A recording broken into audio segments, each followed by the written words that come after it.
Сайн байцгаана уу эрхэм хүндэт үзэгч сонсогчдоо Сонноос подкастынхаа ээлжид дугаарыг хүрэхэд бэлэн болоод байна. За манай энэ дугаар Монгол, Чех, Герман гэсэн гурван улсын их сургуульд нь сурч байсан. За мөн энэ гурван улсад ажиллаж үзсэн хүн зочноор оролцсон байгаа. За тэгээд зочныхоо ярилцлагын дараа би та бүхэндээ Герман болон Чех хоёр улсад тэр дундаа Праг болон Берлин хотуудад орон сууцны үн ба цалин ямар хүү байгаа талаар харьцуулсан мэдээ. Тэгээд Чехэд ер нь ямар хэмжээний цалин авбал боломжийн цалинд тооцдог болох тухай мэдээ хүргэхээр бэлдсэн. Үүнээс гадна Чехийн нийгмийн халамжид сүүлийн үед шинээр орсон өөрчлөлт тэгээд Монгол бахархлын өдрийг тохиолдуулан Чехэд болох арга хэмжээнүүдийн талаар мэдээллийг хүргэхээр бэлдсэн. Тиймээс подкастаа дуустал үзээрэй. Сонноос Хүүши нэр Сонноос Сонноос бро.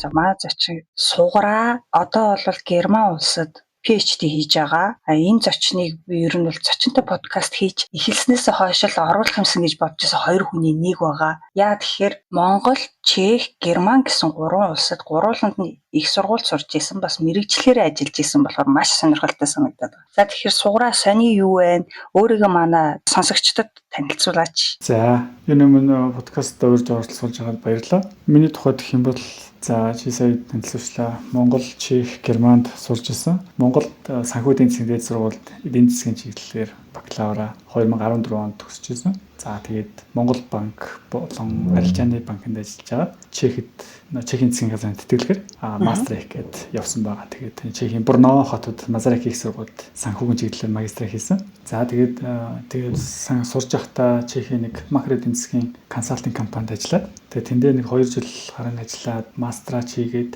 тэгээд Монголд ирээд бас арилжааны банкнд ажиллаж байгаа. Дараа нь Германы Бонн хотын их сургуульд эдийн засгийн чиглэлээр доктор хийх гээд явсан байдаг юм аа. Тэгээ одоо 3-4 жил болцсон байна. Доктороо эхлүүлээд.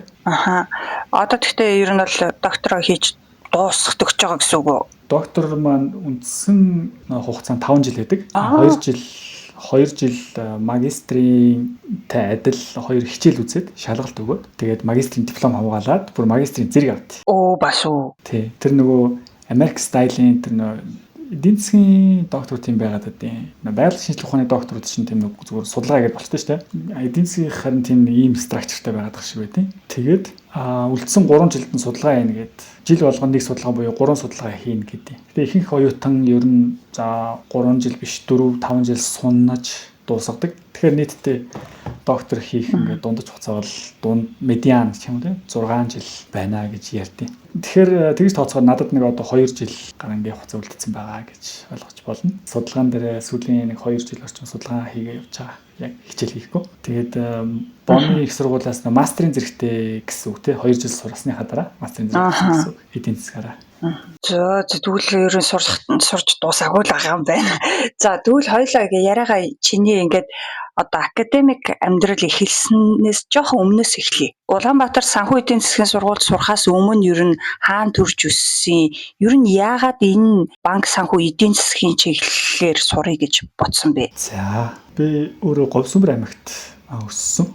Чойр хот гэдэг байдаг шүү дээ. Тэгээд тэнд ер нь 1-р ангиас 11-р анги төслөө байсан. Тэгээд 10 жил байхдаа ер нь 10 жилийнхаа сүүлийн жилүүдэд ер нь маш олон бодлоод орж ирж байсан. Программист тэгээд гойд бас дөнгөж эхэлжсэн программист болох уу? Эсвэл би бүр нөгөө маттай дуртай байсан болохоор матийн багш болох уу гэж боддог байсан. За тэгээд манай аав ээж өөрөө төмөр замд байдаг учраас төмөр замын ажилтан байсан учраас төмөр замтай манайх их ойрхон айл гэдэг. Тэгэхээр төмөр замд бас ажиллах үедэр гээд олон бодож ирсэн. За тэгээд би боддtiin маягийн тухай яг яагаад эдийн засгаар сурах болчих вэ гэдэг маш олон шалтгаан. Ер нь юм бас нэг юмнаас хамаардаг амар олон юу гэдэг тийм их сурвалжтай байх шиг байдаг.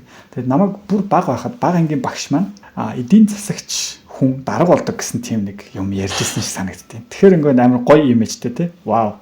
Тэгээд мундаг хүн эдийн засагч болд юм ингээд нэг тийм тархинд код орцсон байсан. За тэгээд бага ангидаа би гайгүй сурж байгаа дунд ангидаа хичээл хайцсан байсан. Найзуудтайгаа тоглоал, тасалж маслаа багш нартай загнуулаад явдаг болсон байсан. Уул ноон сурдаг гэсэн үг. Тэгээд их сүүлийн 1-2 жил хичээл нөгөө 9 10 дугаар ангид ороод ирэхээр дээд үеийнхнийг харж байгаа байхгүй.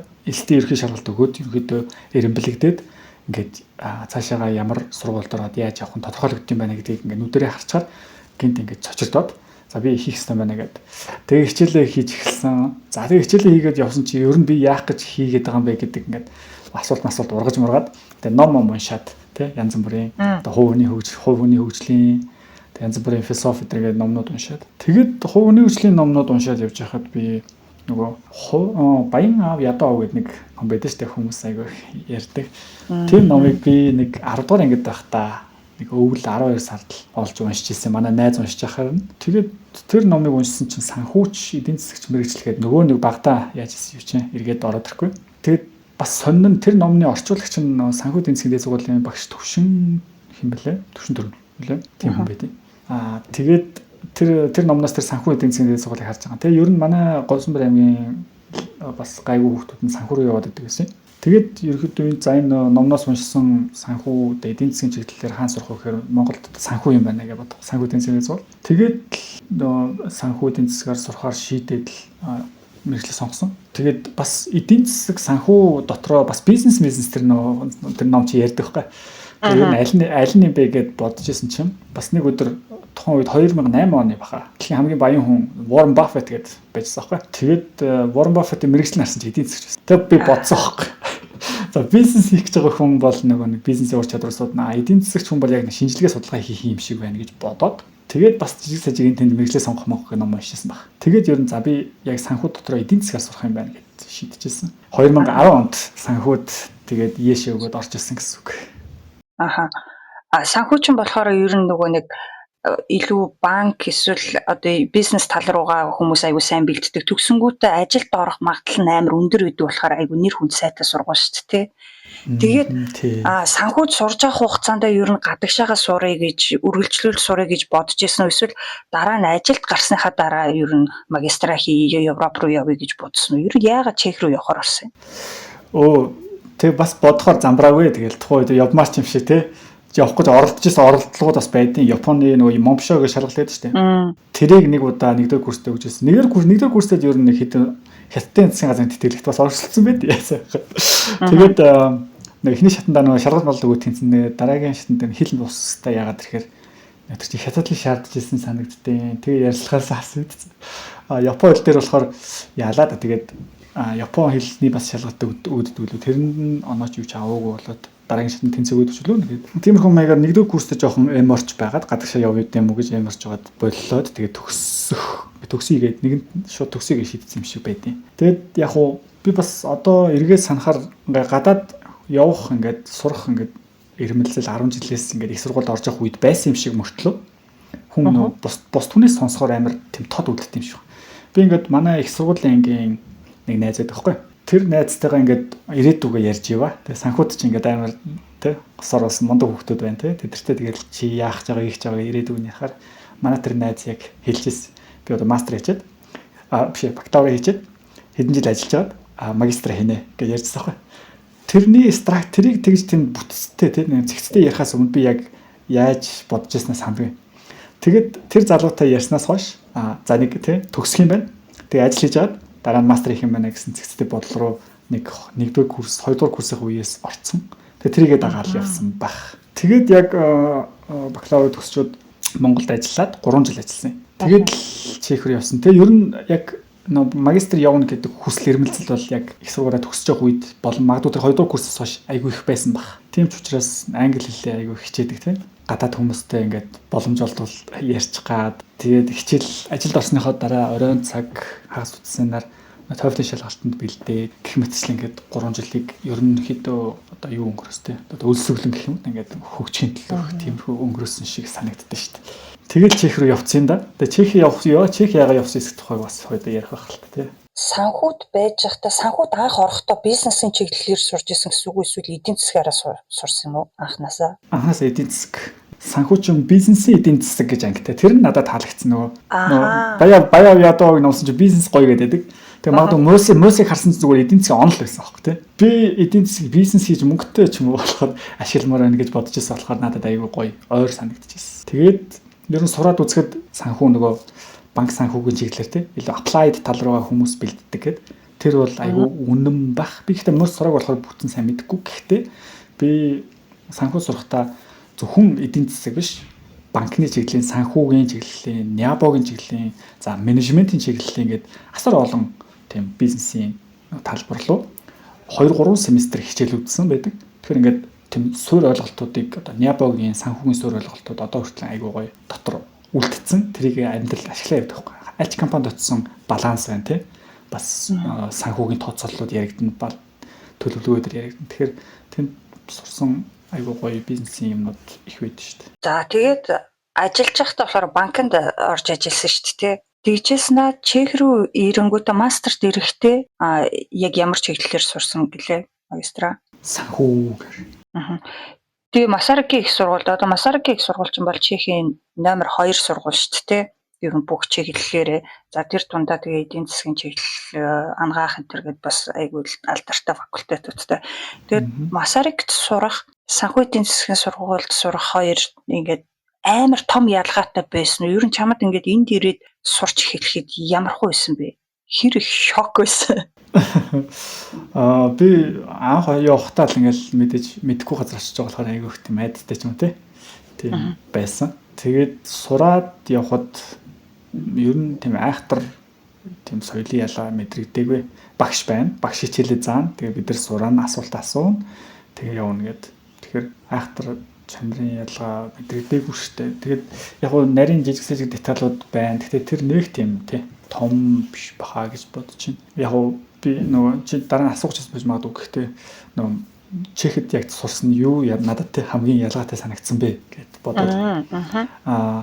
Материал хангамж талаасаа би одоо сургууль дээр очиход номын сан байна тий. Номын сангийн хүрэлцээ. За тэгээд бас манай Масарик их сургуулийн Economics and Think-ийн том одоо зааланд ингээд компьютеруд байждаг. Тэр компьютер дээр хинч очиж суугаад хичээл номоо хийгээд тэр нөө сургууль чинь өөрөө бахан програм суулгацсан төлбөртэй програмуудтай Монголд чинь нөө бид чинь хулгаагаар ашигладаг тэр програмууд чинь тэнцээ суудсан. Тэгээд би бол тэр зааланд суугаад ингээд компьютер дээр амар их суудаг гэсэн тий. Тэр амар гоё байсан. Би өөрөө миний лаптоп байгаа ч гэсэн тэнцээ очиод нэг хүчин чадалтай сайтай ч юм уу эсвэл тий нэг орчин дээр нь очиод суух амар гоё байдаг. Тэгээд Масарик их сургууль чинь нөгөө эрүүл мэндийн факультет хаа тэрэн дээр нэг 24 цагийн юутай байсан. Нөгөө компьютерд байждаг. Тэгээд тэрэнд нь 24 цаг сууж болдог. Тэгээд орой очиж нойр хөрөхгүй байхаар хичээлээ хийж ягаад шүн мөн заримдаа барыг хонж манад өглөө явж байгаа. Тэгээд тэр материалыг хангамж та үедээ ямар нэгэн компьютер болоод суугаад тэр компьютерүүд 80 хүчин чадалтай тий бүх програмтай ингээд байдаг нь надад үнэхээр гоё санагдсан. Би чинь бас Монголд нөгөө хөдөөний оюутан. Тэгэл айланд нь тэгэл дотор байрмаа жоохон тухгүй газараар байдаг гэсэн аахгүй. За гэхдээ манай санхүү номын сан хичээл хийх газар байдаг байсан. Бас тийм компьютер өрөөж байсан.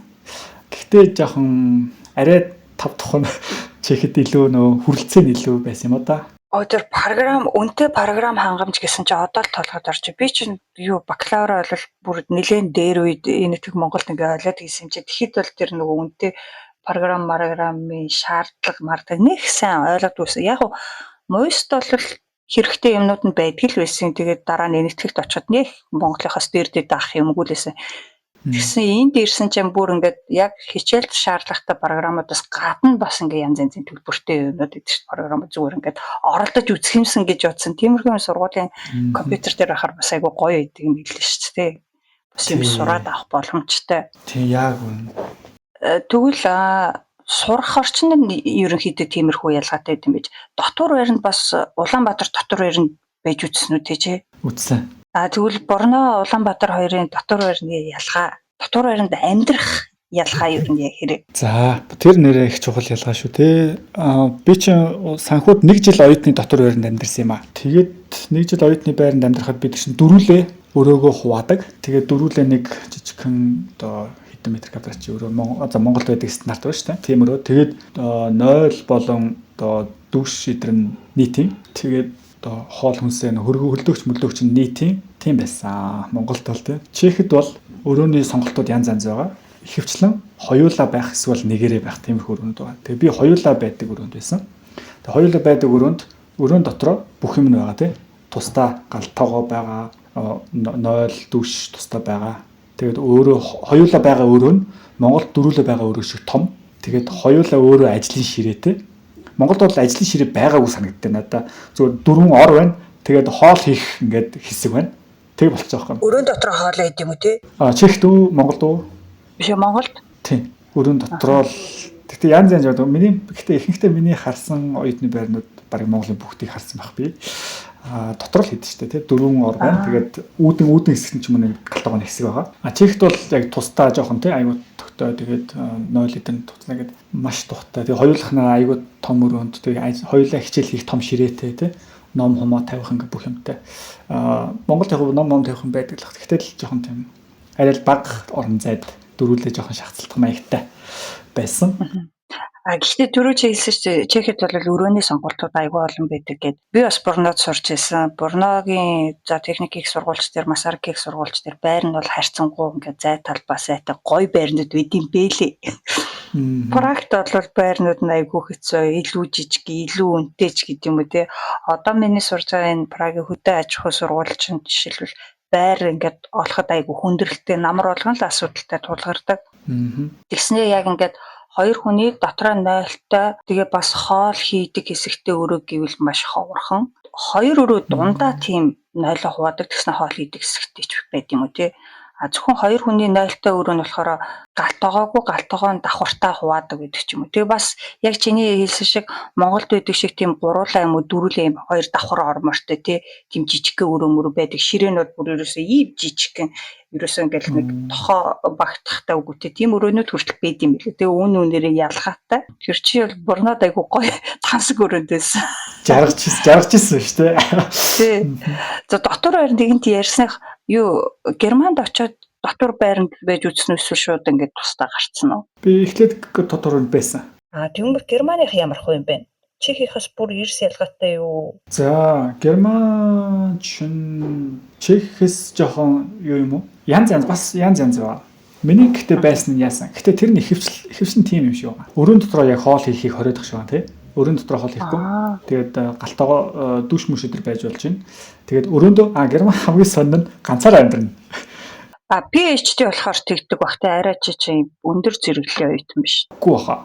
Тэр дотор байранд бүх л оюутнууд байсан. Миний анзаарснаар ингээд өрөөнд дотор хоёулаа амьдардаг оюутан гэж би юус хараа.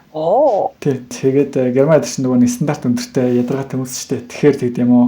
Тэгээд ганцаар амьдрна. Харин нөгөө галт тогоо ихэнхдээ нийтийн байгаад тах шиг байд. Энд чинь бол ганцаараа ороход үнэтэй өрөөч ховор тэгэл заримдаа бол нөгөө нэг Erasmus-ийн ингээ оюутны солилцоор ганцхан семестр ирээд явдаг оюутнууд ирдэг шүү дээ тий. Тим оюутантай анхнаасаа таарч байгаа бол ерөөсөө ингээл уйлрал болгон шинэ өрөөний хүнтэй болно шүү дээ. Бүр хүчээр. Тэгэхээр чи бүр ингээд нийгэмшгүй байхын аргагүй. Тэгээ бас нөгөө шал юм хүндлэнгийн хүнтэй хамт амьдарч сурна гэдэг чинь бас хүнд амар их юм төвчээр тэгээ бас одоо нөгөө харилцаа холбооны ур чадвар суулгад юм байна гэж би ойлгоод байгаа шүү дээ. Ингээл болохгүй бүтэхгүй байгаа юмыг яаж аятайхнаар хийх үү хамтдаа ингээ хэдэн сараар амьдрах юм жайл болох муудалцахгүй байхын тулд энэ хүнд юмыг яаж эвтэхнэр ойлгуулах вэ энэ гэж үгээд ер нь тийм харилцааны ур чадвар их суралцдаг юм шиг. Чамд тэгж бодогч ирсэн үү? Тийм ээ. Тэгээ давуу тал нь тэр юм шиг байна. Гэтэ би чинь бас жоохон интроверт тал руугаа хүн байж магадгүй тийм ингээ тав тухыг хүсдэг юм. Тэгэхээр германчуудын тэр хувь хүний орон зайг нь олгож байгаа байдал нь айгүй тийм тав тух тийм мэдрэмж ч юм уу тийм чинь орой ингээ ядраад ирэхэд ч юм уу энэ тэндээс ингээд ирэхэд таваараа гэртээ тийм. Тэгээ дуртай найзаагаа дуртай хүнээ авчирч болно тийм. Тэр утгаараа одоо ингээд Германд амьдраад би чинь муу зан сураад хүнтэй одоо өрөөмөрөө цуг байх юм бол надад зүйл санагдах юм байна тийм. За тэгвэл Германы их сургуулийнх нь орчин хэр ялгаатай байна? Одоо түрүүн хоёлаа Монгол Чехийг харьцуулж ярьсан шүү дээ. Тэгвэл тэр хоёроос хэр ялгаатай байх юм? Юу нь илүү онцлог санагдав? Тэг Чехтэй адилхан нөгөө материалын хангамж, материалын бааз гэдэг нь сайн тийм. Номын сангууд нөгөө шинэ номнууд байна. Тэгээд сууж хичээл хийх газар байна. Гэтэ би одоогоор өстэй Чех Масарик шиг тийм нөгөө нээлттэй компьютерд байгаал тий дуртай хүн очиж суугаал тэгэхгүй заавал бүтүүлдэг ч юм тий тэгдэг байхгүй Герман. Ер нь яг нээлттэй ашигладаг компьютер байдаг гэсэн би мэдэхгүй байна байх тий. Масарик би одоо боддоо шүү дээ. Масарик их сургууль үнэхээр тий нөгөө 90 оноос хойш шилжилтийн тийм юм хийж байгаа. Тэгээ өөрийгөө батлахыг хүсэж байгаа сургууль учраас Чех улс бас өөрийгөө батлахыг хүсэж байгаа. Тэр сургууль батлахыг хүсэж байгаа учраас асар их тийм хөрөнгө оруулалт хийдэг юм болов. Германчууд бол тоохгүй тэгээд тийм компьютер 24 цагийн юм байхгүй. Тэгээд бас мазрахт байж байгаа германд очсон чинь жоохон мяа санагдсан гэдэг. Тийм байсан. Дээрээс нь германч ер нь бол айгүй хууль дүрм ихтэй, ер нь жоохон бюрокраси ихтэй гэж яригдаад идэв шүү дээ. Тэгээ одоо жишээ нь миний сонссон том ялгаал гэхэд одоо орж болдог сайт, болдоггүй сайт, тэ вебсайт. Одоо Чехэд бол ийм кино жишээлх юм бол нөгөө хулгаагаар үзэх сайт руу ороод үзэж болдсон шүү дээ. Тэгээ тийм сайтаар үзэх мөх болдог. Гэхдээ тэр боломж бол байдаг. Гэтэл Германд тийм боломжгүй байдаг ч гэдэг юм уу те. Одоо тэр сургуулийн компьютерыг шууд ингээ бүртгэлгүйгээд ороод хэрэглэн гэдэг нь германчуудын хувьд ер нь байж боломгүй зүйл байж магадгүй юм те. Тийм байх те нэрэ. Тэгээд сая нөгөө юу гэснээс манай Монголд ч би ч яг надад тохиолдсон кейс. Манай найз манай гэрт ирсэн ээ. Оросын сайтаас кино татчихгүй. Тэгсэн чинь миний интернетийг блоклоо хийчихсэн. Хаана Германд уу? Тий. Тэгээд тэр чин баг цаашаа торгууд моргууд амар юм болд юм шиг. Би тэгээ намайг эхний удаагаас санууллаа да яалаа. Би тэгээ дахид тэхгүй гэж гуйж мууж агаад тэгээд интернетээ буцаага нийлүүлжсэн. Тэгэхээр зэрлэг шүү дээ.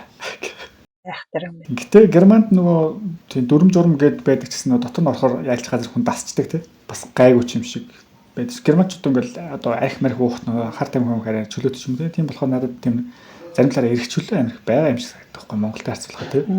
Эсвэл одоо тийм насан туршийн юм яа тийм юм хомч юм тий. Тиймэрхүү Европын соёлд байдаг ч юм тий. Тэгээд амар чөлөөттэй. Хууль дүрм ихтэй ч гэсэн тэр нь илүү юм амьдралд наалтхуц дүрмүүд үйд юм болов уу? Магадгүй тий. Одоо нэгэнт нөгөө юм амьдрах орчны талаар яриад хэлсэн юм чинь чамд ингээд яг энэ 3 улсын хувьд амьдрахад одоо чи гурвууланд нь томоохон хотод амьдарсан ба шүү дээ. Брно, Улаанбаатар, Бонн гэд тий. Аль хотоос нь хамгийн таалагддаг нэг зүйл, хамгийн таалагддаггүй нэг зүйл гэвэл. За Улаанбаатарт за мэдээж нийтийн тээвэр жоохон тааруу тий. Тэрийг надад таалагддаг үг гिचэл да. Гэтэ Улаанбаатар маань гоё ойрхон байгальтай. Тэгээд миний бодлоор улсын нийслэл байна гэдэг өөрөө тухайн улсын сор болсон хүмүүсийн цуглуулга байдаг. Тийм учраас би Улаанбаатарыг аюу гоё байгальд байдаг харьцангуй тий. Тийм бас Монголын сор болсон хүмүүсийн амьдардаг газраа гэдэг аюу дуртай байдаг шүү дээ. Тэгэхээр энэ жоохон хийсвэр ойлголттой байна л да тий. Хүмүүс нь илүү таалагддаг гэж болох юм байна. Тий. За тэгвэл Брно хотын хувьд хамгийн таалагдсан болон таалагдаагүй юм. Брно өөрөө тийм ер нь гоё хот, аюу гоё хот, жижигхэн, тэгээд бүх юм зэгцтэй цэвэрхэн, тэгээд уултай бол овоо гэдэг гоё, бүх юм гоё. Юу нэг үзэсгэлэнтэй хот шиг санагддаг шүү дээ. Гэхдээ нэг сул тал нь юу байсан гэхээр зүгээр нөө голгүй байсан. Ус байхгүй тийм Улаанбаатар туул гол байна тийм. Ус байхгүй тийм дундуур нэг сонин жижигхэн горх шиг мөрсдөг шүү дээ. Нэг нуур хотынхоо зах руу байгаа. Яг дундуур нь орох гол урсдгүй тий. Тэр нуур уулна гоё. Тэр мөрөн дээр зав мавар явж болдог тий. Тэгээ тойрж алхахаар их гоё байдаг. Тэгээд Бонны хувьд бас л их гоё хоттой. Германы баруун Германы нийслэлээс шүү дээ. Тэгээд жижигхэн хот тэр хажуу талд нь 1 сая гаруй хүнтэй Кöln гэдэг хот байдаг байхгүй. Тэгээд тэрнээсээ жоохон зайтай тэгээд байдаг нь тийм 5 тайван тэгсэн мөртлөө бүх юмтай тийм их гоё хот. Тэгээ ер нь за таалагддгүй зүйл юу гэхээр би Кölнд их хвшил амар олон хүн байдаг хгүй янз бүр тий. Тэгэхээр ихэнх тохиолдолд Кöln явах хэрэгтэй болтой. Тэгэхээр жоохон төвхтэй. Тэгээ Германы нэг юу н Германд даяар ер нь жоохон германчууд чинь хүмүүс цаг барьдаг гэж боддог шүү дээ. Гэтэл нөгөө бооны систем нь айгүй хоцролттой тий. Ер нь өдөрт нэг удаа 5-10 минут хоцрох тохиолдол бол гарна тий бараг л. Гэхдээ би харин тийм бичлэгүүд ингээд нөгөө Instagram дээр хараад гайхаад байсан тэр яг үнэн болж таарах нь тий. Үнэн. Дандаа хоцрот. Сайн шүү дээ. Гэтэ Чехэд байхдаа яг төгсөхөд Брногоос Праг руу ингээ байнга вагоноор явж ажил хийдэг байсан шүү дээ тий. Тэгэхэд чинь тийм их хоцролттой байгаагүй. Чехэд ч бас вагон хоцордог шүү дээ. Тэгэхэд одоо ч би санахгүй л байна дөө. Гэхдээ нэг тийм хоцорчлоо гэж тий санахгүй хоцорч исэн гэж. Чехэд гэхдээ яг нөгөө үндэсний компани буюу Ческедрахигийн вагонууд нь илүү их хоцордог. Regiojet ч юм уу, Leo Express ч юм уу тийм хувийн компаниудын хол харьцангуй бага хоцордог. Тэр нэг өөр замнаа түрээслүүлт юм уу яадгийн нэг тиймэрхүү байд юм шиг л шүү дээ. Харин тийм нэг уртлынхаа богоны хүлээгээд ч үл зогсож мосоод тэгээд чи хаяа. Тий. За тэгээд Бон хот чи ер нь хүн амаа нь хэр их хүлээ? 300 гаруй мянга. Ер нь бол Борноотой ойролцоо юм биш ч тий. Борноо ч бас 300 гаруй мянга. Улаанбаатарын хувьд бол хоёулаа айгүй жижигхэн амгалантай хотууд шүү дээ. Борноо ч бас ер нь ингээд бараг л нэг оюутан экспатуудын хот гэдэг шиг ингээд 100 болохоор айгүй цөөхөн хүнтэй болчихдээ шүү дээ. Их сургуулиудын оюутнууд буцаад. Тэгвэл Бонд ер нь тиймэрхүү ингээд нөгөө ил хөл болдог ч юм уу, тийм сезоноор ингээд хүмүүс нэгсэж багсдаг тиймэрхүү байдгүй. Ер нь ингээд орой үчийн цагаар гудамжны амьдрал хэр өрөндий. Бонд яг тэгдэг Борноо шиг тийм оюутны хот мот гэж яригддаг байхгүй. Айгүйх их сургууль нь маш их гадны болон дотоодын оюутнууд их яадаг. Тэгэхээр яг оюутан биш болчоор хүн цөөрснөгээ гудамж нь мэдрэгддэг.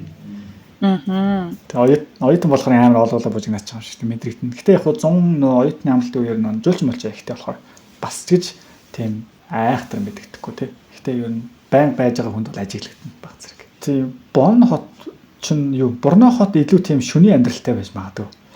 Бон болохоор яагаад чинь тий тийм клуб малаб баарыг байхгүй шахав ч юм уу тий тиймэрхүү байд юм байна лээ. Тэгээд хүмүүс нь хөвсөл нөө хажуу талд нь том хотоо болоход тэгдэг гэж магадгүй тий. Көлн рүү явж яад юм шиг. Ер нь Бонд бол амар уутгартай гэж хүмүүс ярьдیں۔ Тий. Залуу хүнд. Зөв. Тийм шүний. Борноод чинь нөгөө шүний амьдрал айгүй их тэгээд автобуснууд нь гоё хөргөж өгдөг тий. Ийшээ. Борногийн шүний автобусыг бол нэрээ амар ашигласан штэ хэдүүлээ тий. Тий. Гоё тий цагаараа бүх чиглэл рүү ингээд явчин тий. Яг хавтан ховсо бүгд зэрэг хөдөлдөг тий. Яг төв вокзалынхаа үүднээс бүгд талталд гэж дараа. Тэгээд тэр чинь айгүй хөөрхөн ингээ нөгөө өөр хотоос галт тэргээр ирж байгаа заримдаа галт тэрэг нэг цөөхөн минутаар хоцорч ирнэ шүү дээ тий. Тэнгүүд нөгөө галт тэрэгнээс бууж байгаа хүмүүсийг хүлээдэг цөөхөн минут болвол. Надад бүр яг тэр тохиолдчихсан амар гоё. Тэгвэл тэр чинь нөгөө нэг 30 минутын зайтай заримдаа бүр ингээд цагийн зайтай явж эхэлдэг шүү дээ тий. Нөгөө тэр автобуснаас хоцорч юм бол нөгөө чинь гадаа зогсоо 30 юм уу цаг 30 минут юм уу 60 минут болно. Тэрийг бас бодолцож үздэг нь амар хөөрхөн санагдаад бүр хайр хөрөөр. Практ бол тийм хайр байхгүй. За тэгээд яг мэрэгчлэрээ ажиллахад ингээд компанид ч юм их сургууль ч юм уу ажиллахад байгууллагын соёл ч юм уу улсын соёл ч юм уу ер нь ялгаатай юмнууд нь юу гэдэг чамд ингээд аль газар нь ажиллахад илүү тухтай ч юм уу жоон төвхтэй ч юм уу санагдчихсэн бэ. Би Монголд 3 нөө том газар банкуд ажиллаж байна. Тэгээ Чехэд тэр нэг компанид консалтинг компани. За Германд болохоор би яг тийм офисын ажлыг зүгээр их сургууль дээрээ судал багшийнхаа туслах судалгаанд нь туслах research assistant гэдэг ажил хийжсэн болохоос энэ офистэй өглөөний 8-аас 5 цаг суучсан ажил хийж байгааг л дээ. Гэхдээ Германд зүгээр нөө цагийн ажил хийжсэн зүгээр хар ажил гэсэн үг. Чехэд тэгэл анх ингээл гадаадд ажиллаж үзэл гадаадд ямар байхыг харж байгаа шүү дээ. Тэгэд Чехэд тухайн компани онцлог байж магадгүй би бас сайн мэд. Гэтэ ямарсан ажлын цаг гэдэг юм бол маш сайн барьдаг. Тэгээд ажлын цагийг Монголд бол ер нь ингээл хоцорч моцрол тэгж мэгдэг оройд ажиллах тиймэрхүү юмнууд бол үе үе гардаг бол Чехийн тэр компанид би бол 2 жил ажиллахдаа нэг ч удаа тэгж орой суух шаардлага гарч байгаагүй. Магадгүй тэр өөрөө амар нөө efficient компани байсан л да. Тэгээ бүх юм амар зэгстэй ингээд автоматжуулаад технологи гэдэгтэй. Тийм учраас бүх юм нөө төлөвлөгөөний дагуу явдаг учраас. Тэгээ бас бизнесийн онцлог байж магадгүй. Тэгэхээр тэр компани яг сардаа ингээд төлөвлөгдсөн клиентаа нөө репорт тайлангууд макро эзэн тайлангууд гаргах нь тодорхой. Тэрэндээ хангалттай хугацаа өгчдөг учраас тийм орой ажиллах юм гарч байгаагүй. Тэгээд Монголд бол нөгөө банкуд чинь нөгөө амар юу шүү дээ хурдтай бизнес үйлдвэрлэлийн шинжтэй тайлан тооцоо гэл тий. Тиймэрхүү юм байх учраас ер нь үе тийм. Гэхдээ би бос хүмүүстэй бос найзуудтайгаа ч харьцуулахад харьцангуй Монголд тийм орой ажиллаж исэн туршлага байдгүй. Манай бас нөгөө том байгууллагууд чинь өөрсдөө системтэй болцсон байдаг учраас бас нөгөө ажил нь тогтцсон байдаг учраас би чинь нөгөө 20 хэдэн жил хөгжлийнхэн дараа нь орж ирж байгаа шүү дээ. Тийм учраас надад л бас тийм хоцорсон юм байдаг. Гэхдээ нөгөө хүмүүсээс дуулахад гэдэг. Тэгээд Чех Монгол хоёрын ялгаа юу гэсэн ихлээр Чехэд тийм одоо асар маш их хугацаа өгдөг тий. Монголд чи магадгүй ингээд нэг өдөр ингээд хийгээл тий гинт гэдэг ажлыг тэгж тийм сюрпризний юмнууд хаяа орж ирнэ. Гэхдээ хугацаатай орж ирнэ тий. Магадгүй Монголд нэг өдөр өнөөрөө газ гаргачих гэж байгаа юмыг 7 хоногт дуусгадаг ч юм те. Тийм. Тэгээ ягаад тэр хүмүүс тэгж удаан ажиллаад байгаа мөртлөө тийм их ингээд баялаг үйлдвэрлээд нэхэр тэр чинь бүтээмж цаанаасаа те нийт систем нь аягүй сайн болохоор тэгээд чанартай юм гэдэг шүү дээ нэг хийхтэй. яг зөв Монголд ч ингээ хий эргүүлээд байгаа хөх төвхүү залуусыг ингээд шал дэмий орой суулгаж муулгаад ер нь залуусын нурууг их Монголд авдаг байх гэж би боддیں۔ Дэмий юм хийлгэж. Тэгээ тэрийг айгу зөв гэж боддог те их ажиллах нь зөв гэж боддог. Нөгөө нэг work hard биш work smart байх ёстой гэдгийг нэг л ойлгож амжаагүй юм шиг санагддаг шин надад бас. Тийм. Яг уу би бас яхаа эхлээд надад хувьдаа тийм айхтар тохиолж байгаа. Тэ гайгүй азаартай. Арай тогтцсон арай тийм яадаг ч байсан. Үе тиймэрхүү юм гарна. Гэтэ ер нь бус юмнуудыг анзаарч яхад тийм. Яг тийм. Одоо Чехэд нэг юм хийгээд тэрийг ингээд нэг л хийсэн бол тэрийг дахиж давтаж хийхгүй ингээд ашиглаад авчих жоохгүй. Магадгүй код бичвэл тэ. Ингээд дахиж ингээд ашиглахаар бодож. Монголд тэгэл өнөөдрийн хурлыг аргалж ивэл болчих гээд байдаг нүн тийм хөө. Ялгаанууд бас байсан. Гэтэ хэлэхэд тэ бүх газар тийм биш шүү. Тэгээ одоо бас би ч 10 жилийн өмнөхийг ярьж байгаа шүү дээ. Одоо ч бас юм өөрчлөгдөж байгаа л та тий. Тэгвэл юу хүмүүс нь хамт ажиллаж байгаа хүмүүс нь одоо чи Германд жишээ нь бригад хүртэл цагийн ажил хүртэл хийжсэн гэж штэ. Тэгэхээр ер нь ингээ герман хүмүүстэй ажиллахад ямар үдин, чех хүмүүстэй ажиллахад ямар үдин, монголчуудтай ажиллахад ямар үдин, аль альных нь гоё болон онцгүй талууд нь юу ажиглагдчих. За энийг бас хэлэхэд бас л нөө biased би ч өөрөө нөө Монгол тал руугаа хэлэхтэй ч юм. Тэгээд ер нь би гадаад хүнтэй ингээд гадаадад байгаа мөртлөө ингээд би гадаад хүнийг яг нэг хүн шиг бодож чаддгүй юм шүү. Монгол хүнийг яг тийм сэтгэлгээний юу гэдэг вэ? Би монгол хүнийг яг ингээд өөрсгөө боддог, харьцдаг. Гадаад хүнийг болохоор тийм нэг робот юм шиг мэдгүй нэг намайг ойлгохгүй гэсэн үднээс ингэж харьцдаг. Би чиний яг юу хэлээд байгаа айгуусаа ойлгож. Би зүгээр өөр нэг жишээ чиний асуултад хариу дараа нь авна шүү. Зүгээр газ нэг жишээ хэлгээд би ингээд нөгөө dating application шүү дээ хэрэглэж үзсэн байхгүй юу. Тэгээ ингээ эргүүлээд харж ангууд ингээд юм шар үстэй, цэнхэр нүдтэй ч юм уу те юм Brad Pitt шиг ч юм уу царайтай залуу хараад царайлаг гэдгийг нь би бол мэдэрч байгаа. Гэтэ тэр хүн надаа юм нэг л юм яг бодит хүн гэхээс илүү зүгээр дэлгэцний цаана байдаг те юм модель ч юм уу те юм хийсвэрл гэж боддог. Юм дотн сэтгэл ерөөсө төрөхгүй. Тэгээ хичнээн Европ царайтай ч гэсэн юм нэг бараан үстэй нэг сахал махалтай ч юм уу тийм байгаад ирэнгүүт ингээд яг нэг хүн шиг санагддаг. Тийм л шүү дээ өрсөнөө. За тэнгууд чамд хүмүүс нь ямар ялгаатай санагдсан. Тийм ийм далд энэ ч далд расизм юм уу да тий.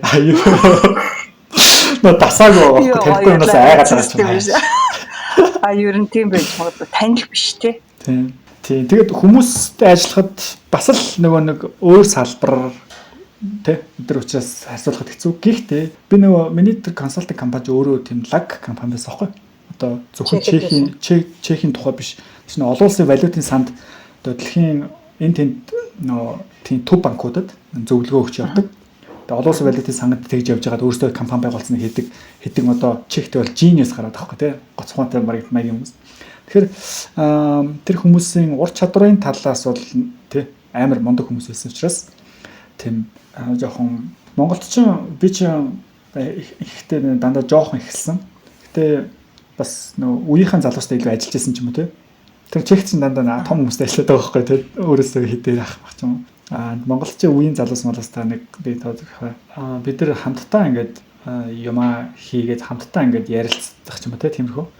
Чехт болохоор би ч одоо тэр хүмүүс амар нөө бурхан шиг хүмүүс байгаад байдаг. Тэгээд харьцааны жоохон динамик нь өөр байсан байж магадгүй. Гэтэ хувь хүний талаас ингээд харахаар би сонин тэр манай хоёр Чех ажилтдаг хоорондоо.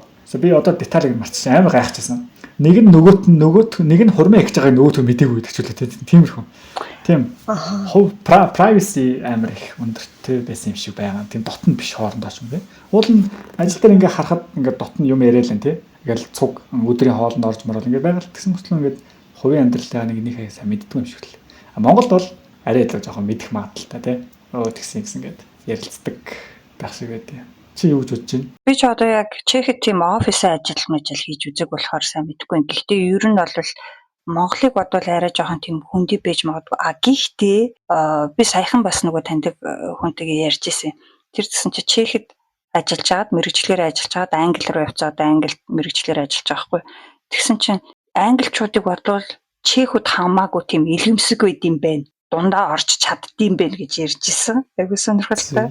Чамд тэнгууд ингээд чех герман хүмүүсийг хооронд нь харьцуулахад тийм ялгаа байна уу? Чех герман яг хөршүүд болохоор бас төстэй зүйл их байдаг гэж магадгүй тий. Тий нөгөө Монголын талаас харахад нөгөө градиент нөгөө ялгаа тий контраст айгуу бага болсон л та тий. Монголын харьцуулгын контраст тий хоорондоо багтаа. Гэхдээ яаж ийсэн чех хүмүүсийн ер нь байгаа байдал эдрийг анзаарч яхад тест. Би гэхдээ нөгөө би чинь орс хүнтэй, орс соёлтой хүнтэй хажууд байсан шүү дээ, тий. Тэгээ орс хүмүүстэй байсан учраас ойрхон байсан учраас нөгөө чех хүмүүсийг орс хүмүүс яаж харж байгаа нь надад амар их орж исэн юм шиг байгаа. Тэгэхээр чех хүмүүсийн хэлэн заяа. Хэлнээс амар их хамаар мэдэгдэн шүү дээ. Тэгэхээр чех хэл чи өөрөө нөгөө устгаж байгаад буцаа сэргээгдсэн хэл. Тэгээд орс хэл яасан юм шиг байгаа. Тэр хоёр нь ах トゥ хоёр хэд хийж байгаад орс хэл нь илүү тийм социализм үед ч юм уу, тий. Тийм формал ч юм уу амар хөгжсөн юм шиг байна. Тийм аливаа зүйлсийг хэлэхдээ тийм албан ёсны байдлаар амар их ярьдаг те хэлдэг. Бол чехэд очихоор нөгөө орс хэлийг нөгөө хөдөөнийх нь яриагаар яриад байгаа юм шиг ярьдаг. Тэгж байгаа байхгүй. Тийм нэг албан бусаар. Тий чиний ярьж байгааг ойлгож байна. Одоо нөгөө нэг хүндэтгсэн хэлбэр энгийн хэлбэр гэж яриад байгаа шүү дээ те. Уг нь бол чех хэлэнд ч гэсэн тийм хэлбэр байдаг шүү дээ. Жишээ нь би одоо нөгөө анх эренгүүтээ хэлний бэлтгэлээр хэл сурцсан шүү дээ хаар яриагаар биш. Тэнгүүт яг тэр нөгөө хүндэтгсэн хэлбэрээр багш нартайгаа ярьсаар байгаа сурцсан. Тэр дараагаар нь ингээд ангийн хүүхэд мөхтдөгөө ярих гэсэн чи ярьж чадахгүй ингээд шууд чимээ гэж ярих гэхээр амар эвгүй тиймэрхүү байгаад. Одоо тэр нөгөө ямар хүмүүстэй харьцаж байгаасаа хамаарат гэж санагдсан болов. Гэтэ нөгөө ингэдэг одоо гарыг одоо мотор эсвэл гар ингээд сарвуу гэж яддаг шүү дээ. Миний ойлгосноор чех хүмүүс зүгээр сарвуу гэж яриад байт юм шиг лээ. Оросууд болохоор мутар ч юм уу те гэж ярьдаг. Гар нь тэгээ дундаа байдаг ч юм уу. Эсвэл оросууд гар гэж яриад чехүүд нь сарвуу гэж ярьдаг ч юм уу. Тэгж надад ойлгуулсан. Би ч аль аль нэг сайн ярьж чадахгүй болохоор. Тэгэд чех хүмүүсийг хахад өстэй. Чи уурлаад нэг. Үгүй тэр зүгээр айгу тийм түгээмэл жишээ биш л байх гэж бодож юм би хувьдаа. Тийм. Тэгэд чех хүмүүс тийм айгу тийм гоё энгийн. За миний яг хэлийг ярьсан шалтгаан чех хүмүүс энгийн тийм байгальд ойрхон тийм хөдөөлөг хүмүүс надад санагддаг байхгүй юу? Тийм хөдөөлөг аял жоохон хувцсалтандаа жоохон бага анхаардаг ч юм уу тийм жоохон байгальд ойрхон. Герман хүмүүс бол хэдий хувцсалтаа анхаардаг ч гэсэн тэр чинь нэг баян хүний үүднээс хувцсалтаа сонгодог юм шиг байгаа тийм. Жоохон fancy гэхдээ энгийн. Чех хүмүүс чи герман хоёрыг зэрэгцүүлээд тавих юм бол нэг нь хөдөө нэг нь хотын. Гэхдээ хоёулаа нэг анхаардаггүй байж магадгүй. Тийм тэгээд чех хүмүүс тийм тэр утгаараа надад тийм хөөрхөн санагддаг. Хөөрхөнтэй. Игдүүтэй юм шиг санагддаг. Германчууд нь илүү тийм жоохон хүйтэн. Соёлын хувьд бас тийм ялгаа энэ байна уу? Одоо жишээ нь чех чинь манайхтай адилхан посткоммунист орн байгаад байна шүү дээ. Тэр утгаараа ч гэдэг юм уу? Германд ч нөгөө баруун зүүн герман гэдээ байдаг тий. Зүүн герман ер нь нөгөө хөгжилтэй газар руу явах тусмаа хүмүүс нь жоохон хөндөй болдог гэдэг анзаардаг шүү дээ. Одоо чехүүд германчуудыг тийм гэж ярина тий. Тэгсэн чинь герман дотор баруун зүүнээрээ яриад баруун зүүн германых нь өөрсдөө ингэ бид нар сайн хүмүүс тий. Бид нар амьдралыг нөө зоосны нөхөөр хардаг өдр гэж ярьдаг бол барууных ныгаа тэгэж шүүмжилдэг. Тэгээд чех дотор ч яадаг шүү дээ. Нөө урагшаа борноо ч нөө прагийнхныгаа айгуу тийм мөнгөний төлөө амьдардаг хүмүүс гэж боддог тий. Тэгээ Словак руу явахаараа бүр нэг борноотой адилхан ингээд хөдөөний сайхан хээгүү хүмүүс байдаг юм байдаг. Яг тиймэрхүү ялгаанууд бод амьдралаар байгаа хаа. Бас сонирхолтой. За тэгвэл ер нь одоо сүүлийн үед чиний анзаарснаар юм улс орны нийгмийн байдал нь нэг жоохон сонирн болоод байна эсвэл угаасаа л тийм байсан юм уу? Одоо өнгөрсөн жил мэлж айгүй их хотон мотохтой хэрэг германаар гарлаа гэж сонсогдоод исэн. Тэнгүүд бас сонгуул болоод ер нь жоохон улс төрийн хувьд жоохон тийм бужигнаантай байгаад тах шиг ганц герман гэлтгүй ер нь Европоор ихэнх улсаар л тийм байх шиг байгаа юм.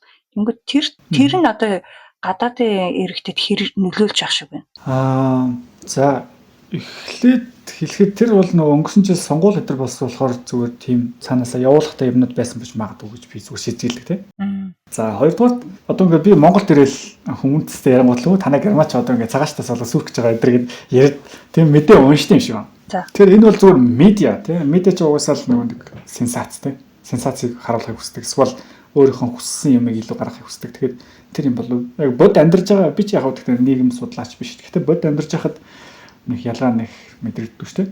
Өөдөө хаана газар осол болж л байдаг. Тэгэл тийм юм шиг дотор нь ороход ингээл амар ухах гэж юм шиг хэцүү юм санагдахгүй л тийм.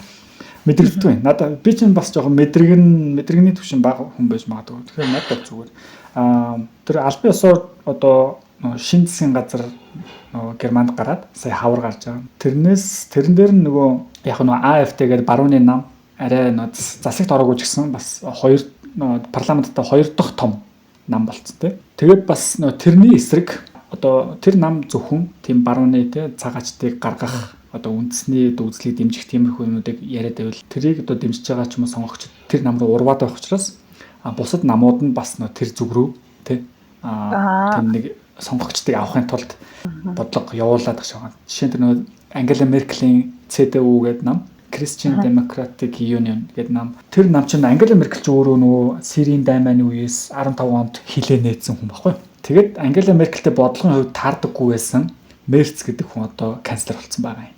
Тэгээд тэр хүн болоод ч юм уу эсвэл AfD-гээс болоод ч юм уу Германы одоо улс төрн жоохон баруун тал руугаа буюу одоо илүү үнсэрхэг тий илүү цагаачдыг хоригдсан тиймэрхүү бодлого барьж эхэлж байгаа. Тэгээд одоо хил дээрээс одоо жишээ цагаачдыг оруулах, бариулахыг айгүй хязгаарлаж байгаа гэдэргээд тиймэрхүү юмнууд сонсогдож байгаа. Гэтэ би бас ингээд өөрөө ажиллахгүй байгаа ч сайн мэдэхгүй л байна. Тэгээд бас өдөрт хэдэн мянгаараа ингээд цагаачд ордог юм шиг л шүү дээ. Гэтэ яг чамд тэгэж санагдсан одоо цагаачтаас болоод жоохон тийм тайван бус байдал мэдрэгддэг юм шиг.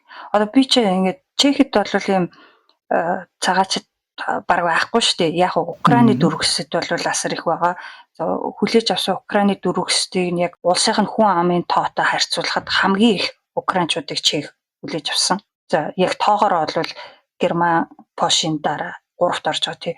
Тэрнээс бусдаар бол одоо ингээд Африк гэж юм уу бусад орнуудын цагаачд гэдэг ах юм баг байхгүй байгаа. Тэр Оросын хүмүүсүүд ерөөсөө ажиллах гэж ирсэн эсвэл оюутнууд л байгаа байхгүй. Тэгээд тийм болохоор надаа ингээд Чехийн айлч хотод байсан нэг тийм тайван юм шиг. Тэгээд би ингээд сая 100 Герман, Франц энтер гэх нэг хальт яваад ирэнгүүт ингээд нэг л тийм жоох эвгүй санагдаа орой морой ялангуяа тийм ингээд янз янзын хүмүүс яваад тэгээ яг чиний хэлснээр бас тийм өөс мөс татцсан хүмүүс яг энд өөс татцсан ууцсан хүмүүс байх нь байдаг л гэдэг Герман тийм баруун тийш арай л их юм шиг арай л амар юм шиг санагдаад байсан. Чам тэгж мэдрэгчсэн үү?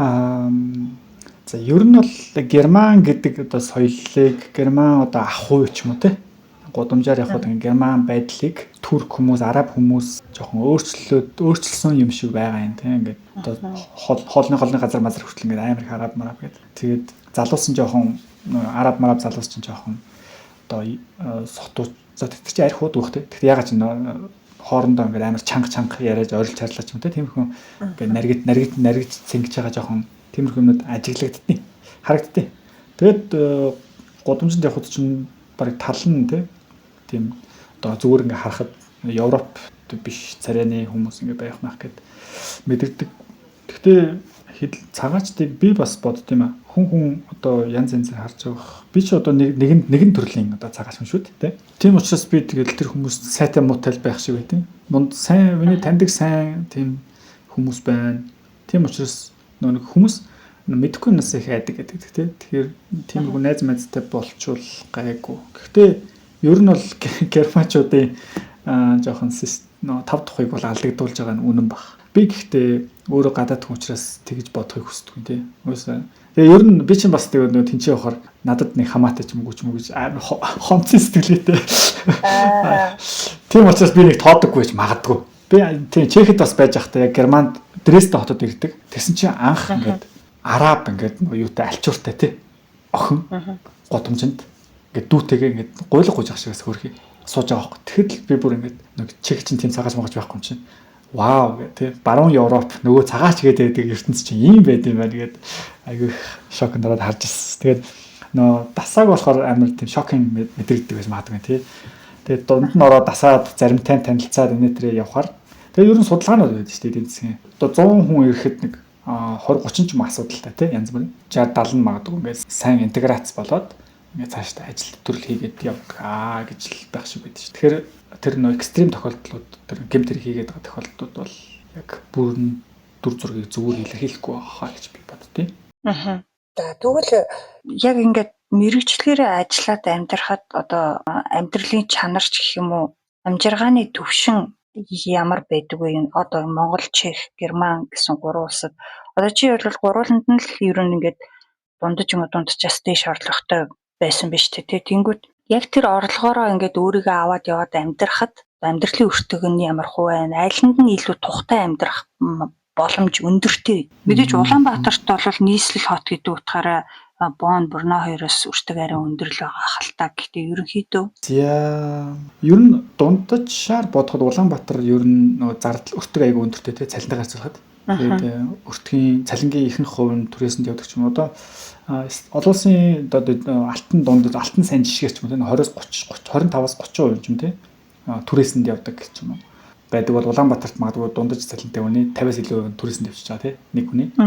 Тэр утгаараа Улаанбаатартаас амьдрах чанга юм шиг байдгийн. За ер нь Брно, Чех, Германд ажиллахад цалин ямар ч ингээд дундаж болон дундажж жоон дэш цалинтай бол амьдралд хүрээд тий тодорхой хэмжээний хадгаламж хийх үс тиймэрхүү байгадаг бол Монголд би одоо жишээ нь гэхдээ нөгөө амьдралын мөчлөг нь өөр байгаа юм л да. Би шинэ залуудаа эхний 3 жилдээ Монгол ажилласан учраас хамгийн жуниор буюу тий тухайн төвшөнд хамгийн бага ингээд цалин авчаа. Тэгээ би Чехэд очиод ингээд ажилд орсон чинь ажлынхаа хүмүүстэй ярьсан чинь тэд ингээд мөнгөө одоо хадгаламжид хийх үү, хувьцаа бонд хийх үү гэдээ яриад байхгүй.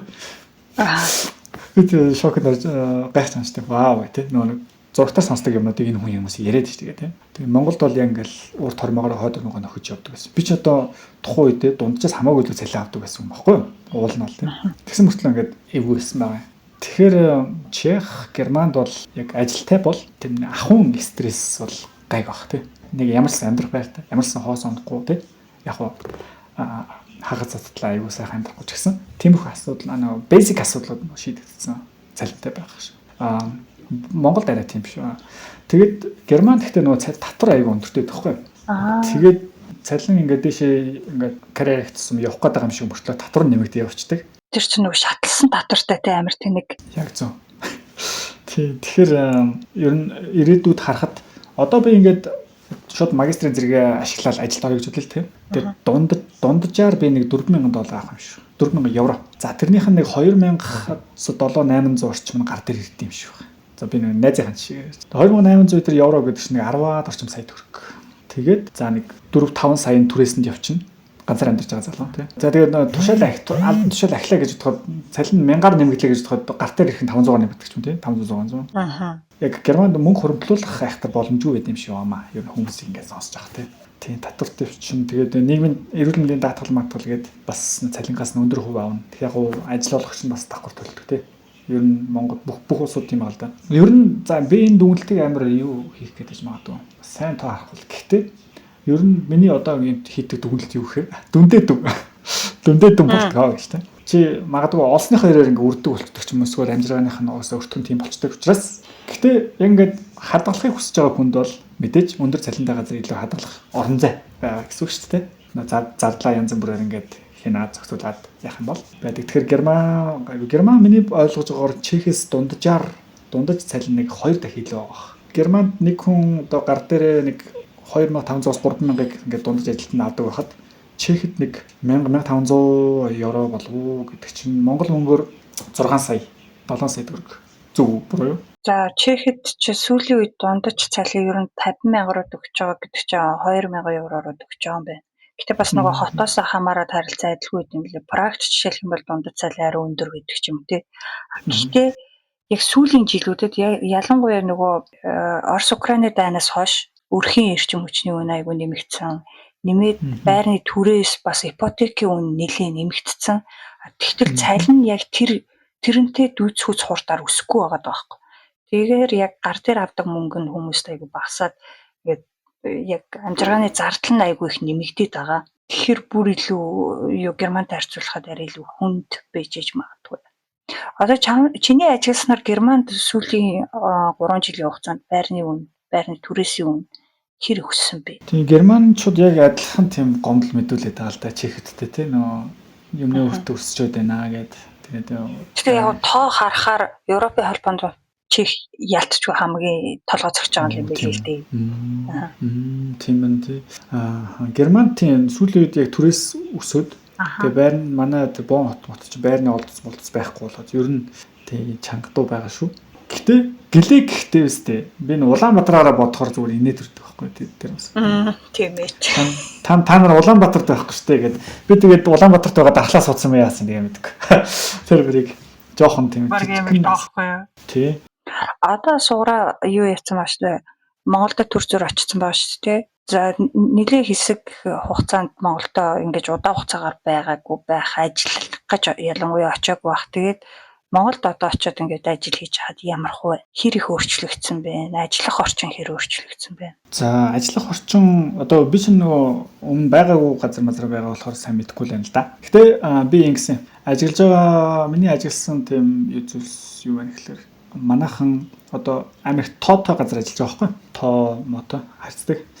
Тэгэхээр урд нь магадгүй Excel дээр айгүй их суйрлаад ч юм те эсвэл өөр нөгөө статистикийн програмууд ашиглаад яадаг гэсэн бол миний одоо хүсээд байдаг Python би нөгөө Python дээр код хийх дуртай. Python-ыг ашиглаад дата анализуудаа хийдэг тийм юм руу айгүй их шилжээд хүн болгон байгууллага болгон дээр том датанууд ингээ үүсч мүсэд их хөгжлөд үүсээд тэгээд тиймэрхүү шилжилтүүд одоо аналист манай санхүүгийн банкны ч юм уу аналистууд маань тодорхой хэмжээний код ингээ бичдэг. Сонирхол сүүлийн хэдэн жил явж байгаа л да. Гэхдээ одоо бүр ингээ нэвтрээд нэлээд тийм хэвшмэл болчиход байгаа юм болов одоо шинэ залуусаа ажилд ороход нь шууд Python код бичүүлдэг тий. Шалгаж авдаг за чадахгүй бол ингээ сургачдаг. Анханаас нь ингээ ажлыг нь тэгж хийлгээд байдаг. Тийм соёл тогтоод байна уу гэсэн тийм аюу гоё юу харсан.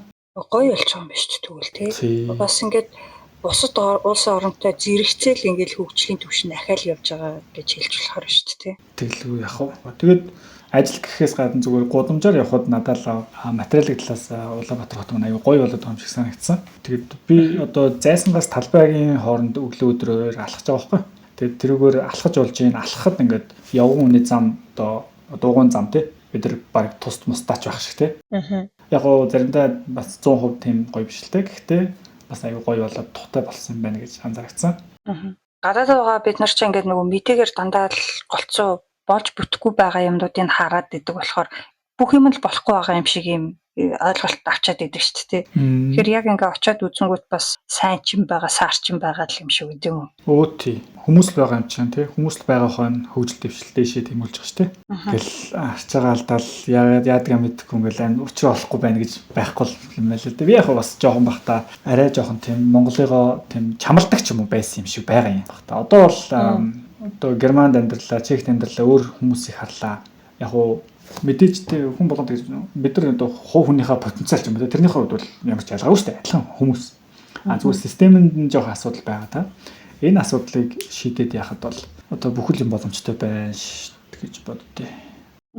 Тэгвэл хоёулынх нь ярилцсан ер нь өндөрлөгдөх чинь ярилцлагынхаа төгсгөл одоо ингээд чамтай адилхан мэрэгчлэрээ гадаадад ажиллаж байгаа ч юм уу эсвэл ингээд дэд боловсрал эзэмшиж байгаа хүмүүс Монгол руугаа очиод мэрэгчлэрээ ажиллаж амьдрахад ингээд сайхан амьдрах тий хангалттай сайхан амьдрах боломж хэр байна гэж чи харж байна. Ер нь ойрын хугацаанд буцаж очсон зүгээр үү эсвэл жоохон азансхан зүгээр үү юу гэж бодож байна. Энэ ч одоо хүний сонголтын асуудал байна л да тий бас хүн өөрөө хичээвэл хаанч сайхан амьдрна гэдэг чинь тий. Тэгээд Монголд одоо зүгээр давуу тал нь юу вэ гэхээр бид нар өөрсдөө их хэлээр ярьж чинь тий. Хинт ч бид нар 2 дугаар зэргийн ч юм уу гадаад хүн тий цагаач одоо бид нар би мэдгүй ч гэсэн герман хүмүүсийн нүдэнд араб хүн одоо би хоёр адилхан шүү дээ тий. Аз хоёр тий. Тийм учраас үсээгүй их орон гэдэг чи 1 дугаар зэргийн хүн юм болов уу гэж санагдтыг надад. Тэгээд Монголд бас гадаадыг бодвол эрхчлөө хөдлөх боломж тий янз бүрийн юм оролдож үзэх боломж нээлттэй байдаг шиг анзаарэгдтээ. Тэгээд яг уу амархан биш байх л та. Амархан байсан бол хүн болгон айлд хийж штэ. Тэгээд би найзуудаараа ингээ харж байхад зүтгэсээр байгаад тий өөрийнхөө гой боломжуудыг бий болгоод явж байгаа харагддаг байхгүй. Тэгэхээр Монголд бол тий хизээч боломж бол байсаар байх болно тий. Дэлхийс үрчээгүүл Монголд боломж байна. Ер нь би ч өөрөө жоохон тийм их оронсог маягийн хүн шүү дээ. Тийм учраас жоохон тийм нэг biased те юм хэлэх магадaltaй. Гэхдээ Монгол би ингэж ярьсан. Саяхан одоо өчтөр нэг хүнтэй ярьж байгаад Монгол улсыг хөгжүүлэх гэж амар чухал юм ярьж байгаа. Тэгээд Монгол улсыг боловсралтай болгоод хөгжүүлнэ гэж хэлж байгаа байхгүй юу? Англитэй бол залуусан те. Ингээл гэтэл хардаа ер нь бол их орон гэдгийг хэдлээ ингээ аваа хичвэл ямар ч хүн ингээ монгол шиг газар амьдрахыг хүсэхгүй байхгүй те. Боломж нь байвал Англи, Америк те Европ гоё газар амьдрах хүсэж штэ. Тэгэхээр боловсролтой Монгол залуус ингээ боловсролтой болголоо гэж зүгээр гадаадын ажиллах хүчнийг ингээ бэлдэх юм а гэж би одоо ярилцсан байхгүй. Тэгэхээр Монгол улсыг одоо сайхан болгохын тулд одоо сайхан болохоор нь ирнэ гэдэг бодол бол өөр сайхан болгох хүн одоо танаас те бидрээс өөр хүн байхгүй тий. Тийм учраас бид яг тэр боловсралтай болох гээд байгаа ирээдүйн залуус ч юм бид нар ч юм тий ингээд эх оронч гэдэг сэтгэлгээ нэгдүгürt байхгүй бол энэ улс хэзээ ч хөгжихгүй зүгээр гадагшаа явсаар явах болно тий. Тэгэхээр Монголд ирээд мэдээж золиос тодорхой хэмжээнд гарах бах. Одоо Германд ч юм уу те ингээд гоё орой 4 цагт 5 цагт ажил тараал ажлынхантайгаа сууж муугаал тэгэл хүмүүстэй уулзж байгаа гэртээ хараад унтаал өглөө ингээд амар тайван те. Хүн тайван хинч амьдрахыг хүсэх байх. Гэтэ миний бодлоор Монголдо хийж бүтээх нь илүү утга учиртай юм болов уу гэж боддог учраас одоо хизээч Монголдо ирэхэд зөв цаг нь бахаа гэж би боддоо штэ. Тэгэд залуус одоо ингээд нас чинь явлаа тий. Одоо 21 20-21-т залуус байж болно. Гэхдээ би бас боддیں۔ Хин мэдээж Монголд ирлээ гэл хүмүүс бас гадаадаас ирэхдээ ингэдэм шүү. Ингээд Монгол би ингээд Монголоо зориод ирж байгаад хинч намайг үнэлэхгүй байна гэдэл тэгж ярьдаг тий. Тэр яг Монгол гэдэг чи одоо нэг хийсвэр зүйл шүү дээ тий. Тэгээд баярлаа гэд нэг хэлэхгүй шүү дээ хинч ямар нэг Монгол гэдэг зүйл. Гэтэ цаанаа мэдээж бүх юм одоо бүртгэгдээд ч юм одоо хувь нэмэр оруулж байгаа бол тэр нь эрэг хувь нэмэр болоод явж байгаа тийм.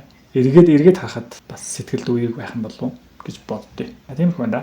За манай подкастад оролцож ингээд сайхан буу хаалсан маш их баярлалаа. Чамтай ерөөсөө ойрд ингээд тухтай яриаггүй болохоор айгу гоё үлээ. Энэ ярилцлага болтыг бас ингээд нэг хүмүүст зөвлөгөө гэхээсээ илүү зүгээр л хоёулаа нэг удаан ярилцаагүй хүмүүс ярьсан тиймэрхүү яриад боллоо. Гэхдээ сонсогчд маань бас тодорхой хэмжээнд таалагдана гэж найдаж байна. Тэгээ сонсогчд маань санал сэтгэлдээ бичээрэй. Энэ ярилцлагын ямар хэсэг нь хамгийн сонирхолтой санагдав. За дараа нь бас зочинтой дугаар хийвэл ямар хуу чиглэлээр яриулмаар байна гэдгээ бичээрэй. Тэгээ суграагийнхаа цаашдын ажилд нь амжилт хүсье. Маш их баярлалаа. За баярлалаа. Тэгээд танд бас амжилт хүсье. Тэгээ сонсогчдоо бас сайн сайхныг хүсье. За ингээд Германд амьдардаг хүнийг подкастынхаа зочноор оруулсантай холбогдуулаад Чех, Герман хоёр улсын нийслэл хотууд дахь цалин болон орон сууцны үнийг харьцуулсан нэг мэдээг хүргэе. 10 дугаар сарын сүүлээр Expats CC сайт дээр ийм нэг мэдээ гарсан байсан. Прагт орон сууцны үн Берлин, Вена, Мадрид зэрэг хотуудынхтай бараг ижил байгаа гэсэн хэдий ч Чех дэх цалин баруун Европын орнуудын цалингийн талд нь ч хүрэхгүй байна. За үүдэл хөдлөх хөрөнгө зуучлалын Remax компаниас гаргасан тайланд 70 м2 орон сууц Праг хотод 9.8 сая крон буюу энэ нь болохоор 403,270 орчим евро байгаа бол Берлинд 978 сая крон буюу 402,500 орчим евро, Венд 9.3 сая крон буюу 383,000 орчим евро байна гэсэн ба. За тэгвэл цалингийн харьцуулаад харцгаая л да. 2025 оны эхний хагас байдлаар хөдөлмөрийн хөлсний доод хэмжээ Германд сарын 2161 евро байсан бол Чехэд 841 евро байсан ба. За Австри улс болохоор хөдөлмөрийн хөлсний доод хэмжээ гэж тогтоодог болохоор энэ дээр байхгүй. Энэ тайлан болохоор Евростатаас гаргасан тайлан. Харин дундаж цалингийн авч үзэх юм бол за миний олсон хамгийн сүүлийн үеийн дата болохоор Statista.com дээр гарсан Европын зарим орнуудын 2024 оны дундаж цалингийн мэдээлэл байсан. За Eurostat дээр болохоор хамгийн сүүлийн мэдээлэл гэхээр 2023 оных л байсан болохоор тэрийг нь бол задлж хараагүй. За энэ Statista.com дээр гарсан мэдээлэл болохоор ам доллараар бүтэн жилийнхэн цалинг харуулсан ба. За энийг евроор шилжүүлээд 12-т хуваагаад үзэхээр сарын дундаж цалин 2024 оны байдлаар Австрид 5450 орчим евро, Германд 4995 орчим евро, харин Чехэд 2768 орчим евро. За ийм байдалтай байгаа болохоор Чехэд тэр тундаа Прагт амьдардаг хүмүүс ер нь байр худалдаж авах тун хүндрэлтэй байгаа. За Чех улс даяар орон сууцны худалдаалагдах үн өнгөрсөн жилийнхтэй харьцуулахад 17% өссөн бол түрээсийн үн нь 13% өссөн байна гэж Remax-ийн Чех дэх салбарын захирал мэдгдсэн байлээ. За энэс гадна өнгөрсөн зун Чехийн хамгийн том орон сууцны барилгын компани болох Central Group бас нэг сонирхолтой тайлан мэдээ гаргасан байсан. За энэ дээр болохоор Праг болон түүнтэй ойр орших томоохон хотууд буюу Братислав, Мюнхен, Варшав, Берлин, Вен хотуудад иргэдэн ойролцоогоор хэдэн жилийнхаа цалингаар орон сууц авах боломжтой байдаг вэ гэдгийг харуулсан мэдээ. За энэ бас л 70 м²-тэй байрны хувьд шүү дээ. За тэгээ эндээс харангуут Прагийн оршин суугчид 15.5 жилийнхаа цалингаар 70 м²-тэй байр авах боломжтой. За тэгвэл Братислав бас ер нь нэлээд ойролцоо буюу 14.8 жилийн цалингаараа ийм байр авах боломжтой. Тэгсэн чинь Мюнхен ч айгүй Германда бас өртөг өндөртэй бачууд байдаг хот муж гэж тооцогддог шүү дээ, мужид. Тэгсэн чинь Мюнхенд болохоор 11.1 жилийнхаа цалингаар ийм байр авах боломжтой. Варшавт 8.5 жилийн цалингаар, Берлин болон Венд 7.8 жилийн цалингаараа 70 м²-д байр авах боломжтой. За тэгвэл Прагийг ингээд ер нь сүүлийн 10 гаруй жилийн хувьд ямархуу өөрчлөлттэй байна вэ гэдгийг одоо энэ график дээр харуулж байгаа. 10 жилийн өмнө буюу одоо 2014 оны сүүл 2015 онд гэхэд бараг 10 жилийн цалингаараа ийм байр авах боломжтой байсан бол 16 он ингээ хагасаас ингээ лаажмаар өсөж жагаад хамгийн дээд зэгтээ болохоор 2022 оны эхний улиралд хүрсэн байна. 17.3 жилийн цалингаараа байр авах боломжтой болсон байна. За энэ үед юу болсныг та бүхэн санаж байгаа тийм яг Орос Украины дайн 2 сард нь хурцтаж эхэлсэн шүү дээ. Тэгээд яг тэрнээс хойш бол ер нь Чех байрны хомсдол үүссэн анзаарагдчихсэн. Яг тэгэхээр Чех яг хүн амтайгаа харьцуулахад хамгийн их Украинд өргөсөд хүлээж авсан. За тэгээд судлаачид бол шалтгааныг нь яг л ижилхэн тайлбарлаж байгаа юм л да. Ерөөсөө байр хомсдолтой байгаа. Тэгтэл байр авах сонирхолтой хүмүүс нь их байгаа. Өөрөөр хэлбэл эрэлтээ нөхөж гүйцэхүйц тийм нийлүүлэлт байхгүй байгаамаа. Тэгэхээр зарим хүмүүс бас тэгж яриад байгаа. Одоо ингээд нөгөө Орос Украины дан ер нь дуусах шинжтэй байна. Дуусчих юм бол ингээд Украинд өргөсөд цөөрөөд явандаа ингээд байрны үн буурах магадaltaй гэж яриад байгаа. Одоо та бүхэндээ Чехэд ер нь хэдий хэмжээний цалин авбал боломжийн сайхан амьдрах вэ гэдэг асуултанд хариулах мэдээллийг хүргэе. Чех улсын хэмжээнд минимум wage буюу хөлбөмбөрийн үсний доод хэмжээ хөлбөмбөрийн хуулиараа жил бүр шинчилдэг. Тэр нь 2024 оны хувьд болохоор 18,900 крон байсан бол энэ жил 20,800 болсон. Харин эх жилээс 22,400 крон болно. Гэхдээ яг амьдрал дээр ийм хэмжээний цалин авдаг хүн бол яг хангалттай сайхан амьдрахад тун хэцүү ер нь чардааж амьдрдаг гэхэд болно.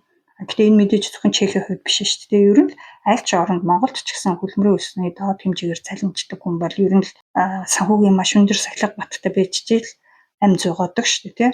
Тэгвэл яг ямар хэмжээний цалин байхад боломжийн амьдрах вэ гэдгийг Достойная мзда цэг.cz гэдэг сайтаас харах боломжтой байдаг Чехийн хувьд. Эднийх жил бүр тооцоолол хийхэд шаардлагатай өгөгдлийг Чехийн статистикийн албанаас аваад тэгээд шинжлэх ухааны академи, үйлдвэрчний эвлэл, нийгмийн оролцооны агентлаг зэрэг байгууллагад ажилладаг эдийн засаг, улс төр, нийгмийн судалгааны чиглэлийн экспертүүдээр баг бүрдүүлээд тооцоог гаргадаг. За ингэхдээ болохоор бүтэн цагийн ажил эрхэлдэг нэг хүн, за тэр хүнээс одоо санхүүгийн хувьд хамааралтай байдаг нэг хүн, хүүхдэн ч юм уу эсвэл одоо өндөр настай ээж аав юм өвгөн ч юм уу те.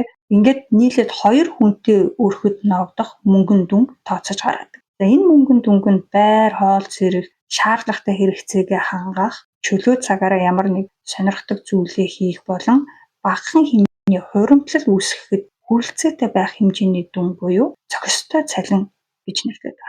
Чехэр болохоор Достойная мзда. За англиар болохоор minimum decent wage гэж. За тэгвэл 2024 оны зохистой цалин Чех улсын хэмжээнд 45,865 крон буюу ойролцоогоор 1,835 евро гэж гарсан бол Праг болон Брно гэдэг том хотод, өртөг өндөртэй хотод 53,953 крон буюу ойролцоогоор 2,158 евро.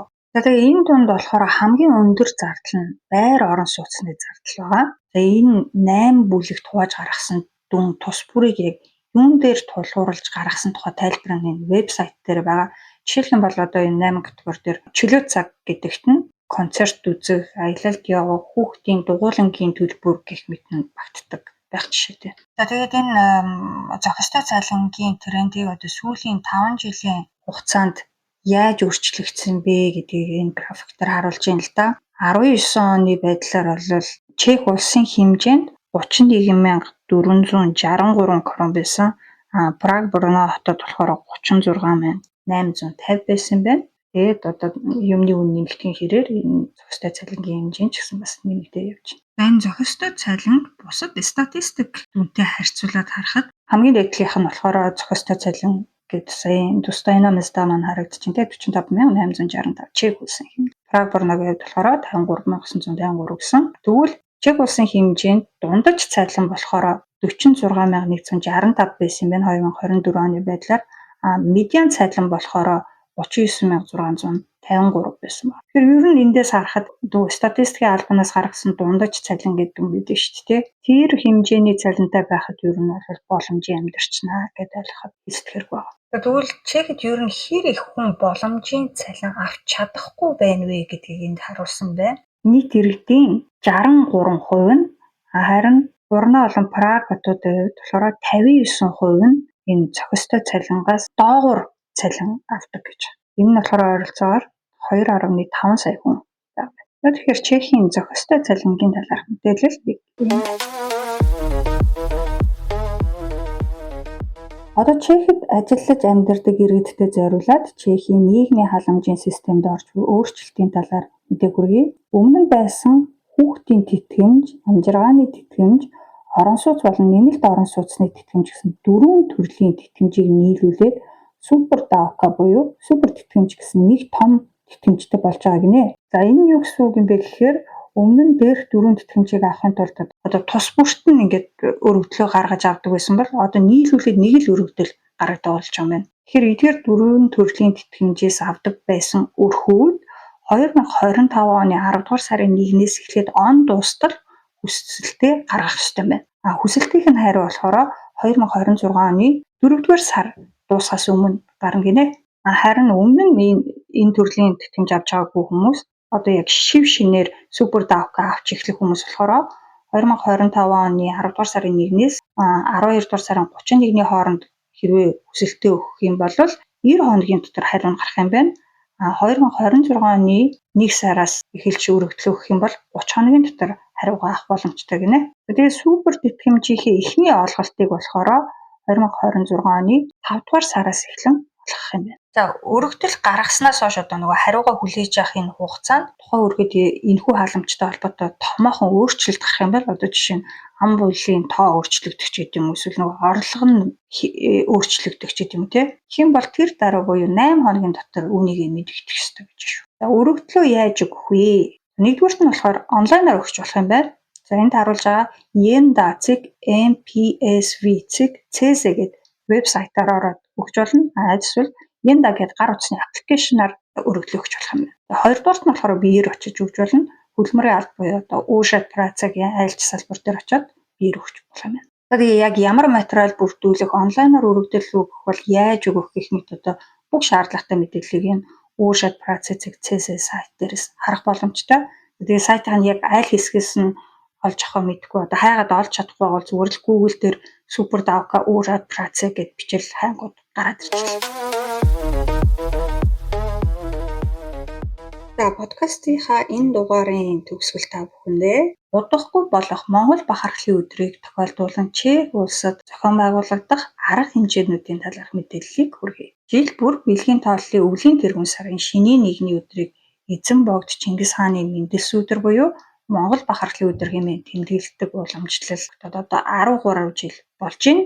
2025 оны хувьд энэ өдөр нь аргын тооллын 11-р сарын 21-ний өдөр таарч байгаа. Тэгвэл энэхүү тэмдэглэлт өдрийг тохиолдуулаад 11-р сарын 22-23-ны амралтын өдрүүдэд Чех дахь монголчуудад зориулсан 3 сонирхолтой арга хэмжээ 3 өөр хотод болно. За нэгдүгээрх нь Плзен хотод үйл ажиллагаа явуулдаг Mongolsky Spolek буюу монголчуудын холбоо төрийн бус байгууллагаас хүүхэд багчуудад зориулаад зохион байгуулж байгаа монгол хэл соёлын өдөрлөг. За энэ өдөрлөг 11-р сарын 22-ны Бямбарагт 12-аас 16 цагийн хооронд Плзен хотод болно. Mongolsky Spolek гэдэг байгууллага нь болохоор Чехэд амьдардаг хүүхдүүдэд сургуультай үзэж буй хичээлээр нь давтлага өгөх, монгол болон чех хэлний хичээл заах, Монголын түүх соёлыг таниулах, мэдээлэл сэтгэлгээг хөгжүүлэх олон сонирхолтой хичээлийг заадаг юм билээ. За дэлгэрэнгүй мэдээллийг энэ Mongolsky Spotting Facebook хуудасаас авах боломжтой. За хоёр дахь арга хэмжээ нь болохоор Праг хотод болох оюутан залууст зориулсан арга хэмжээ. Чех болон Словак улсуудад суралцаж буй оюутнуудад зориулсан Монгол соёлыг сурталчлан таниулах арга хэмжээг Элчин сайдын яамнаас зохион байгуулж байгаа. За энд Монгол оюутнууд маань хамт сурдаг гадаад найз нөхдөд мөн дагуулад ирэх боломжтой гэсэн. Гэхдээ анхаарах зүйл нь урьдчилан бүртгүүлэх ёстой юм билээ. За энэ бүртгэл нь арга хэмжээг илүү сонирхолтой болгоход ашиглаж байгаа гэсэн шүү. За арга хэмжээний үеэр Монгол бичиг, бүжиг, шагаа наадгай зэргийг одоо ирсэн зочдтойгоо интерактив байдлаар танилцуулах юм билээ. Ингэхдээ нөгөө имэйлээр бүртгүүлсэн хүмүүсийн нэрсийг Монгол бичгээр яаж бичгийг нь зааж өгөх юм бэл. Тиймээс сонирхсан хүмүүс нь 11-р сарын 19-ний дотор овог нэр сургуулийнхаа нэрийг за энэ харагдаж байгаа имэйл хаяг руу илгээе гэх ёстой байл шүү. Арга хэмжээ маань Элчин сайдын яамны байран дээр 11-р сарын 22-ны өдөр 12-оос 14 цагийн хооронд үргэлжлэнэ. За ташрамт дууртахад энэ арга хэмжээний дараа манай Чехэд суралцагч оюутан залуучуудын холбооноос жил бүр зохион байгуулдаг намрын уулзалт Праг хотод болно. За намрын уулзалт нь яг Монгол бахархлын өдөртөө бол холбоогүй.